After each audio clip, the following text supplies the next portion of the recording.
Ibu bapak dan saudara-saudari, para sahabat Fresh Juice yang berbahagia, pada hari ini Jumat tanggal 2 September, saya Romo Alif dari Gereja Kristus Raja Baciro di Yogyakarta mengajak para sahabat dan pemirsa Fresh Juice pada hari ini untuk merenungkan sabda, di mana pada permenungan sabda pada Fresh Juice hari ini diambil dari Injil Lukas bab 5 ayat 33 sampai dengan 39.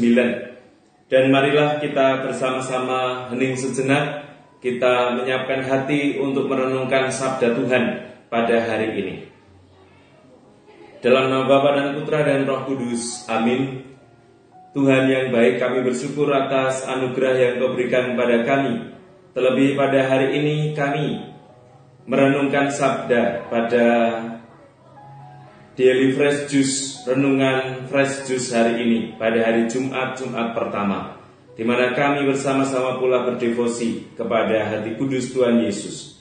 Bantulah dan tolonglah kami, semoga hati kudus Yesus memberi pencerahan bagi hidup kami dalam upaya kami untuk menjadi murid-murid-Mu. Demi Kristus Tuhan dan pengantara kami. Amin. Tuhan bersamamu dan bersama rohmu. Inilah Injil suci menurut Lukas. Dimuliakanlah Tuhan. Injil Lukas bab 5 ayat 33 sampai dengan 39. Sekali peristiwa, orang-orang Farisi dan ahli-ahli Taurat berkata kepada Yesus, "Murid-murid Yohanes sering berpuasa dan sembahyang. Demikian pula murid-murid orang Farisi. Tetapi murid-muridmu makan dan minum." Yesus menjawab, "Dapatkah sahabat mempelai disuruh berpuasa selagi mempelai itu bersama mereka? Tetapi akan datang waktunya mempelai diambil dari mereka. Pada waktu itulah mereka akan berpuasa." Yesus mengatakan juga suatu perumpamaan kepada mereka.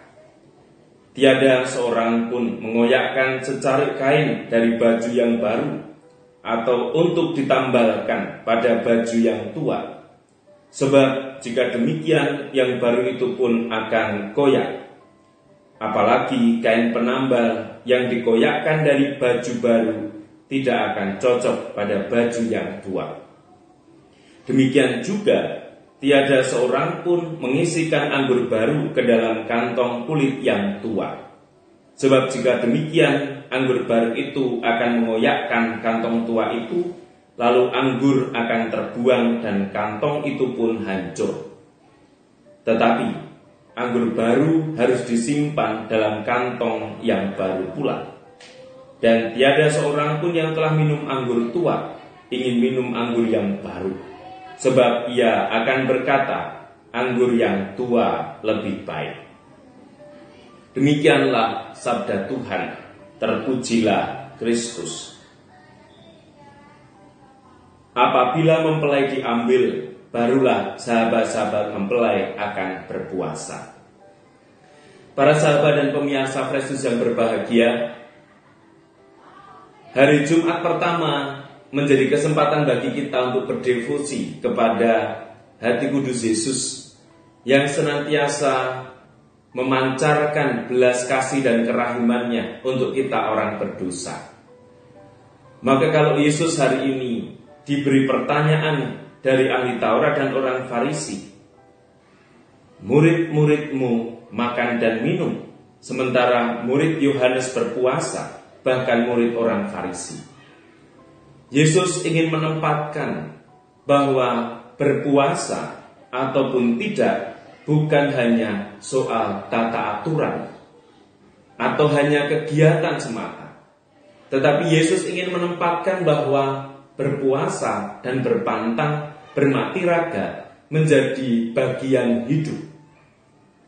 Maka kalau tadi dikatakan bahwa apabila mempelai diambil, barulah sahabat-sahabat mempelai itu akan berpuasa, Yesus menempatkan bahwa Yesus sang mempelai yang akan menyelesaikan seluruh karya melalui penderitaan, wafat di kayu salib dan kebangkitannya menjadikan bagi kita kekuatan bahwa berpuasa bukan hanya soal tidak makan atau minum, bukan pula soal itu adalah kewajiban, tetapi Yesus menempatkan berpuasa sebagai cara yang baru, dengan nilai yang baru pula, yakni mengambil bagian dalam penderitaan Kristus.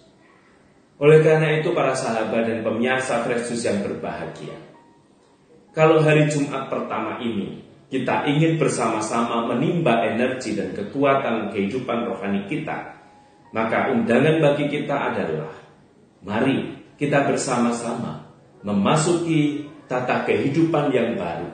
Sebagaimana tadi diungkapkan, anggur yang baru ditempatkan pada kantong yang baru, baju yang baru jika itu sobek ditambal dengan kain yang baru. Kebaruan hidup dilepaskan dari seluruh kemapanan-kemapanan hidup kita, sehingga hal-hal yang mengganggu, yang tidak membantu kita untuk menghayati penderitaan Kristus, maka lebih baik kita harus berani berkata cukup ataupun tidak, dan meninggalkan itu semua, memasuki tata hidup yang baru. Oleh karena itu, mari kita mohon rahmat, semoga seluruh kehidupan kita yang baru, dengan kantong yang baru, dengan anggur yang baru, dengan kain yang baru, kehidupan yang baru, tidak lagi hanya sebatas makan atau minum ketika kita berpuasa, atau bahkan tata cara kehidupan kita, tetapi seluruh konteks kehidupan kita, penderitaan yang kita alami, permasalahan yang harus kita hadapi, mengambil bagian dalam penderitaan dan kesengsaraan Kristus. Semoga peristiwa Jumat pertama ini meneguhkan kita semua. Kami juga bersyukur di tempat ini ada studio Kolose, tempat teman-teman untuk mewartakan kabar sukacita, dan juga Kedai Laudato Si menjadi sarana serawung bagi teman-teman kita yang muda. Dan dari tempat itu dan seluruh aktivitas kegiatan di gereja ini mendorong setiap orang untuk menjadi teman seperjalanan dalam mencecap dan memaknai kebaruan akan penderitaan dan sengsara Tuhan. Mari kita mohon rahmat dan berkat-Nya. Tuhan bersamamu dan bersama rohmu. Semoga hidup, karya, dan tugas serta perutusan dan keluarga kita dinaungi oleh berkat Allah yang Maha Kuasa, Bapa dan Putra dan Roh Kudus. Amin. Jangan lupa ngopi, Tuhan memberkati. Berkati.